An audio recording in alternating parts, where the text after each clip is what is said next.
Ya, firman Tuhan saya akan share. eh,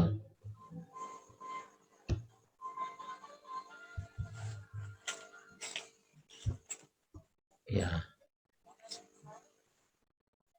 ini sudah sering mungkin dengar ceritanya, tapi kita akan coba bahas ini.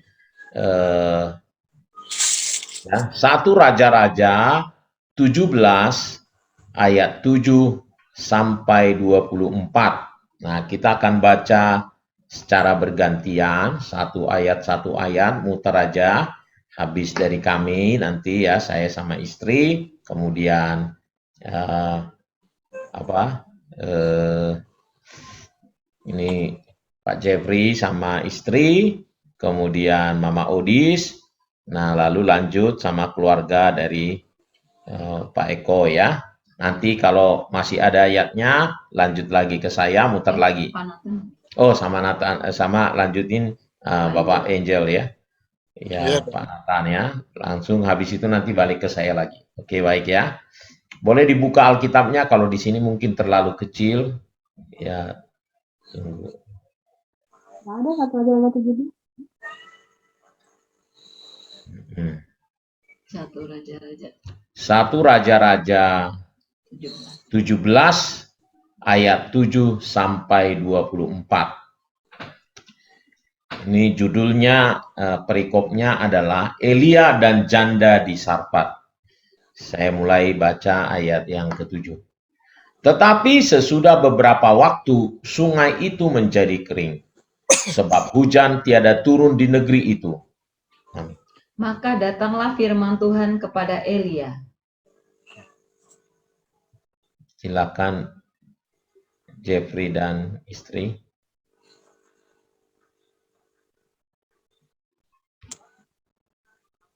Ayat 9. Iya, bersiaplah pergi ke Sarfat yang termasuk wilayah Sidon dan diamlah di sana. Ketahuilah aku telah memerintahkan seorang janda untuk memberi engkau makan. Ayat 10, sesudah itu ia bersiap lalu pergi ke Sarfat. Setelah sampai ke pintu gerbang kota itu, tampaklah di sana seorang janda sedang mengumpulkan kayu api. Ia berseru kepada perempuan itu, katanya, cobalah ambil bagiku sedikit air dalam kendi, supaya aku minum. Lanjut. Perempuan itu pergi mengambilnya, dia berseru lagi, cobalah ambil juga bagiku sepotong roti. Ayat 12, perempuan itu menjawab, demi Tuhan Allahmu yang hidup, sesungguhnya tidak ada roti padaku, sedikit pun, kecuali segenggam tepung dalam tempayan dan sedikit minyak dalam buli-buli. Dan sekarang aku sudah mengumpulkan 2-3 potong kayu, api, kemudian aku mau pulang dan mengolahnya bagiku dan bagi anakku. Dan sudah kami memakannya, maka kami akan mati. Ayat 13, tetapi Elia berkata kepadanya, janganlah takut, pulanglah, buatlah seperti yang kau katakan, tetapi buatlah lebih dahulu bagiku sepotong roti bundar kecil daripadanya, dan bawalah kepadaku, kemudian barulah kau buat bagimu dan bagi anakmu. Sebab beginilah firman Tuhan Allah Israel, tepung dalam tempayan itu tidak akan habis, dan minyak dalam buli-buli itu pun tidak akan berkurang, sampai pada waktu Tuhan memberi hujan ke atas muka bumi. Lalu pergilah perempuan itu dan berbuat seperti yang dikatakan Elia. Maka perempuan itu dan dia serta anak perempuan itu mendapat makan beberapa waktu lamanya. Ayat 16, tepung dalam tempayan itu tidak habis dan minyak dalam buli-buli itu tidak berkurang seperti firman Tuhan yang diucapkannya dan dengan perantaraan Elia. Sesudah itu, anak dari perempuan pemilik rumah itu jatuh sakit, dan sakitnya itu sangat keras, sampai tidak ada nafasnya lagi. Ayat 18, kata perempuan itu kepada Elia, apakah maksudmu datang kemari, ya abdi Allah? Singgahkah engkau kepadaku untuk mengingatkan kesalahanku dan untuk menyebabkan anakku mati? Ayat 19, kata Elia kepadanya, berikanlah anakmu itu kepadaku. Elia mengambilnya dari pangkuan perempuan itu dan membawanya naik ke kamarnya di atas dan membaringkan anak itu ke tempat tidurnya. Ayat 20. Sesudah itu ia berseru kepada Tuhan, katanya, "Ya Tuhan Allahku, apakah Engkau menimpakan kemarahan ini atas janda ini juga, yang menerima aku sebagai penumpang dengan membunuh anaknya?" Lalu ia mengunjurkan badannya di atas anak itu 3 kali dan berseru kepada Tuhan, katanya, "Ya Tuhan Allahku, pulangkanlah kiranya nyawa anak ini ke dalam tubuhnya." Ayat 22, Tuhan mendengarkan permintaan Elia itu, dan nyawa anak itu pulang ke dalam tubuhnya, sehingga ia hidup kembali. Elia mengambil anak itu, ia membawanya turun dari kamar atas ke dalam rumah dan memberikannya kepada ibunya. Kata Elia, "Ini anakmu, ia sudah hidup." Ayat 24, kemudian kata perempuan itu kepada Elia, "Sekarang aku tahu bahwa engkau abdi Allah, dan firman Tuhan yang kau ucapkan itu adalah benar." Ya, baik. Saya percaya kita pernah mendengar cerita ini ya. Tetapi saya terus senang sekali mengulangi terus, dan banyak sekali hal yang saya dapat terus dari bacaan ini ya, dari cerita ini ya. Nah, saya akan coba sharekan juga kepada kita apa yang kira-kira saya dapat gitu ya, yang kita mau belajar dari cerita ini.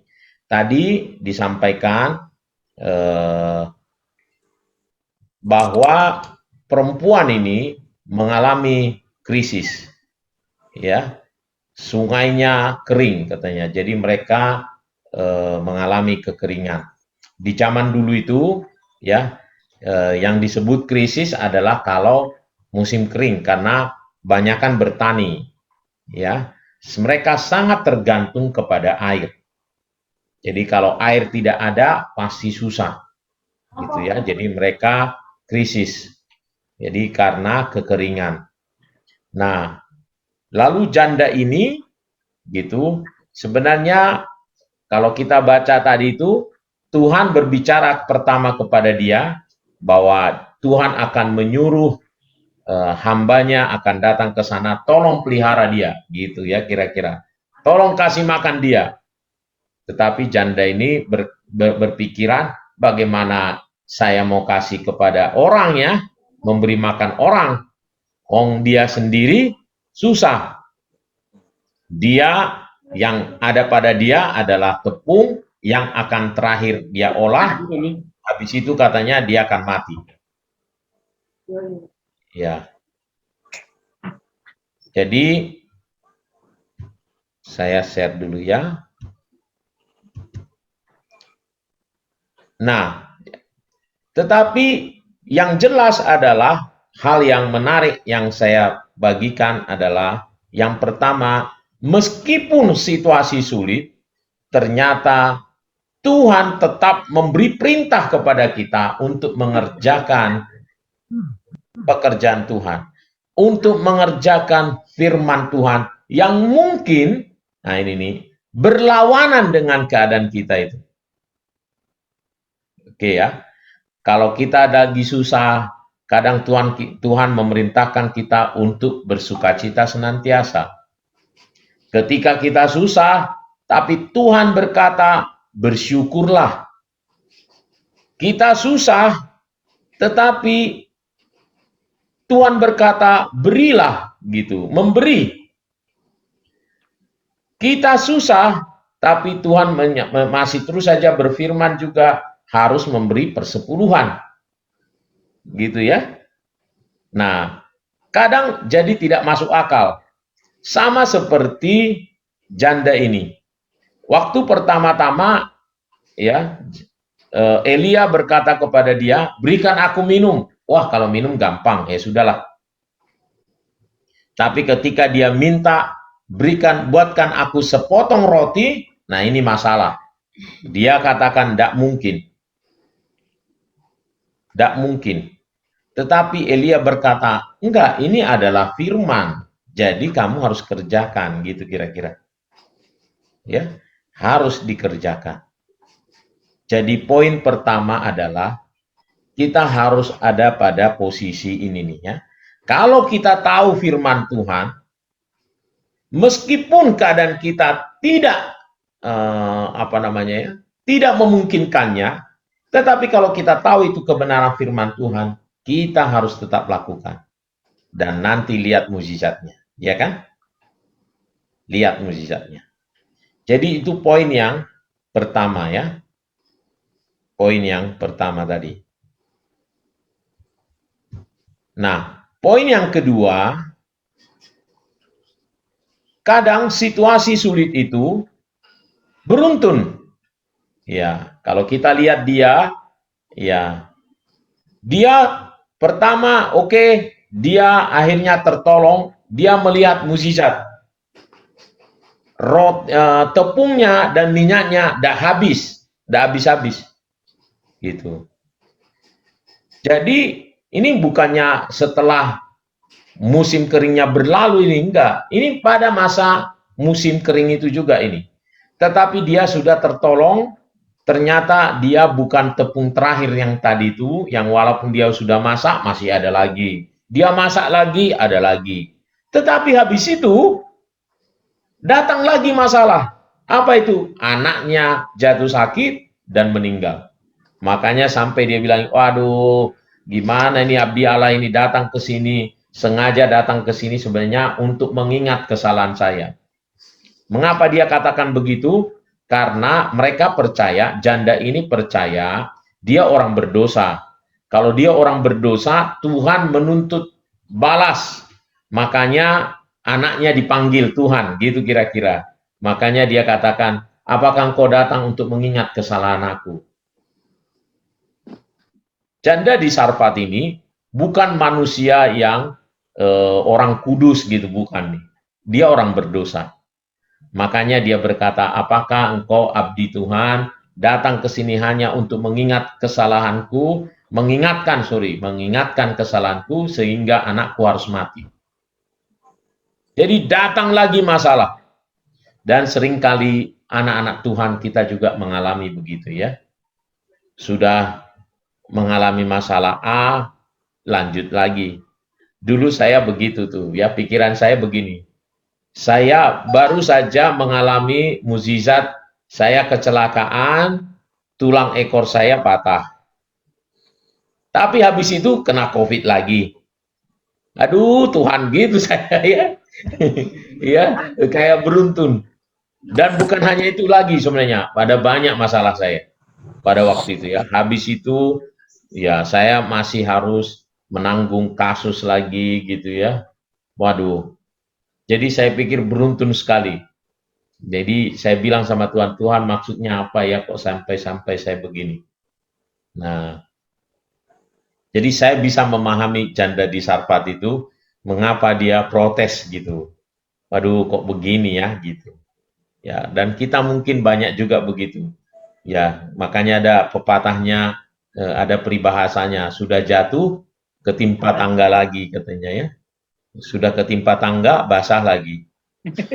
Berdarah lagi. Nggak ada duit lagi untuk berobat. Aduh, hancur. Aduh, nah gitu ya. Kadang gitu. Nah, tetapi ya, kita lanjut ya. Tetapi kita lihat, dia selalu ada dalam pertolongan Tuhan ya. Ya. Tetapi satu hal adalah, meskipun situasinya genting, meskipun ada masalah, tetapi Tuhan selalu membuktikan bahwa Allah setia dan memelihara. Dan Allah kita itu yang pegang kendali. Ya. Sama seperti yang saya katakan, misalnya saya kesaksian saya tadi, ya saya sudah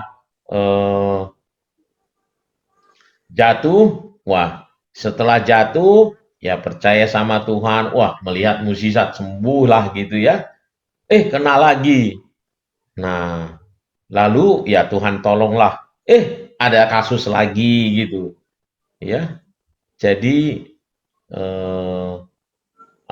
beruntun. Tetapi yang saya lihat, Allah itu Allah yang setia, Dia yang pegang kendali, dan saya bisa melaluinya. Ya, jadi tetap bisa melaluinya. Ya. Nah, selamat malam ya Ito dan Lae, Ya, selamat malam. Bapak Paima dan Mama Paima. Ya, selamat malam saja. Oke, kita sudah duluan ya ini ya.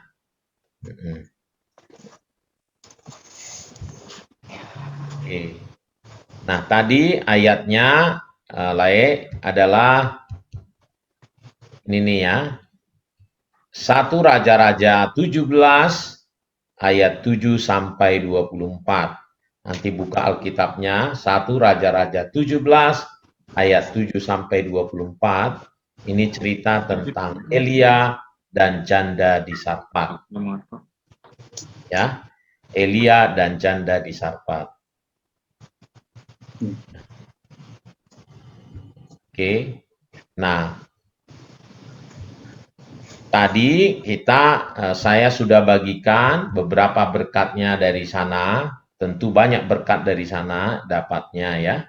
Nah, yang pertama adalah meskipun situasinya sulit, meskipun kita punya persoalan, yang Allah mau kita tetap mengerjakan pekerjaan Dia. Nah, ini nih ya. Kita harus mengerjakan perintah Tuhan. Tetap yang Dia mau adalah kita tidak terpengaruh dengan masalah yang kita hadapi. Nah, saya buat tadi contoh adalah kadang ya di situasi yang susah ya perintah Tuhan pada kita adalah bersukacitalah. Ya, bagaimana saya bisa bersukacita ya gitu. Kita ada dalam duka, tetapi Tuhan mau berkata, ya bersukacitalah, kan sulit. Ya, kadang kita lagi kekurangan, tetapi Tuhan perhadapkan kepada kita harus menolong orang lain. Nah, kita kadang berkata, waduh bagaimana saya bisa ya gitu. Nah, uang kita nggak ada sedikit, tetapi perintah Tuhan bilang kasih perpuluhan misalnya gitu ya. Waduh, bagaimana ya? Jangan kasih perpuluhan lah. Nah, misalnya kayak gitu. Nah, tetapi perintah Tuhan sebenarnya kepada kita, apapun situasi kita, kalau itu perintah Tuhan, kita harus kerjakan. Ya. Dan lihat nanti Tuhan bekerja di sana ya. Yang kedua adalah kadang situasi sulit itu beruntun. Ya. Tadi saya saksikan ya, saya kecelakaan, tulang ekor patah, mengalami mukjizat, tapi habis itu kena COVID, ya mengalami COVID, terus habis itu sembuh, lewat ya, habis itu kena masalah kasus lagi gitu ya, saya harus nanggung kerugian yang banyak gitu ya, waduh, tetapi, nah itu nomor 3 ini ya, tetapi satu hal ternyata Tuhan bisa meluputkan kita. Ya.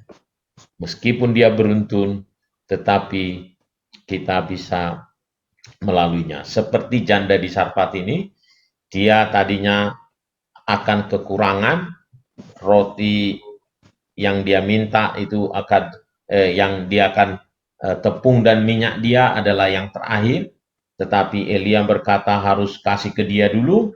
Waduh, susah, tapi Tuhan menolong. Akhirnya tepung dan minyak itu tidak habis-habis. Tetapi habis itu anaknya meninggal lagi.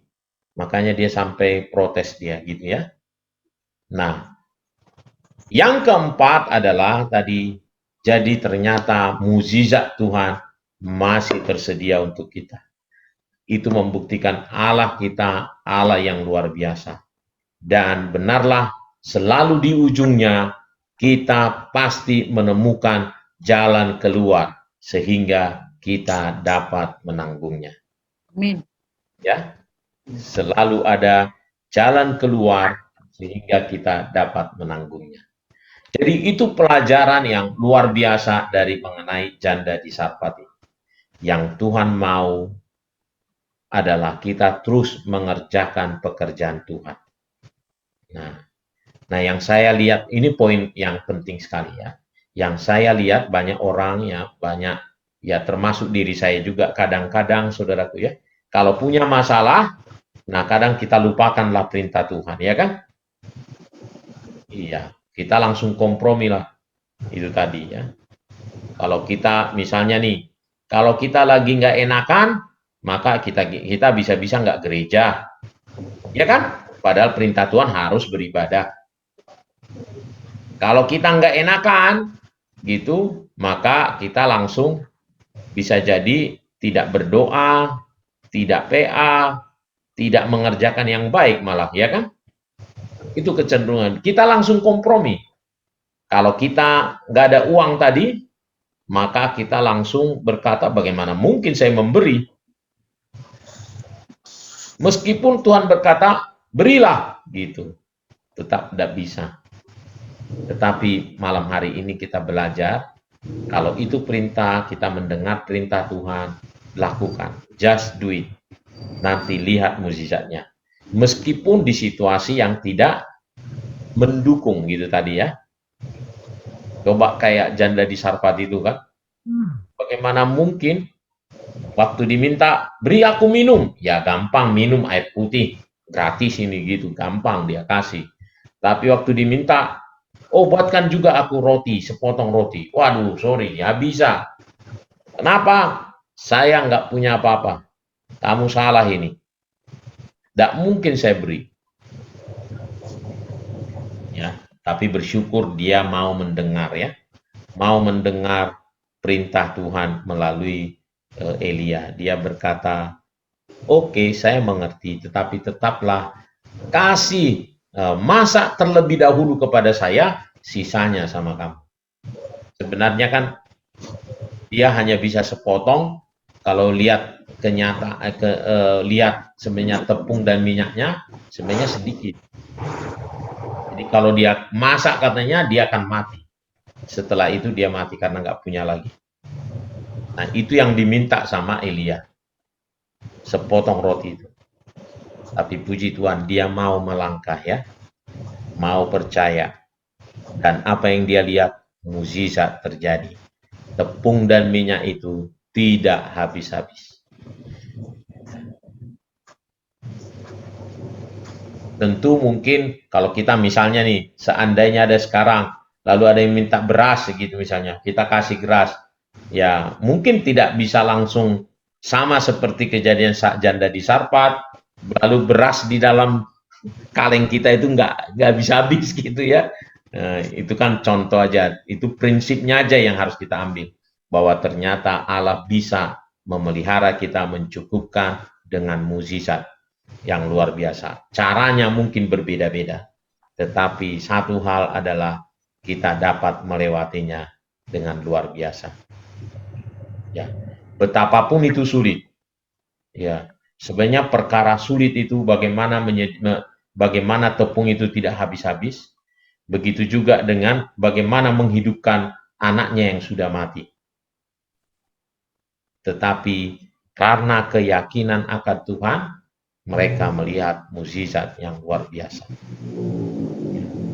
Baik, itu yang saya mau sampaikan malam hari ini, supaya setiap kita boleh kuat dengan setiap masalah yang kita hadapi, setiap persoalan yang kita hadapi.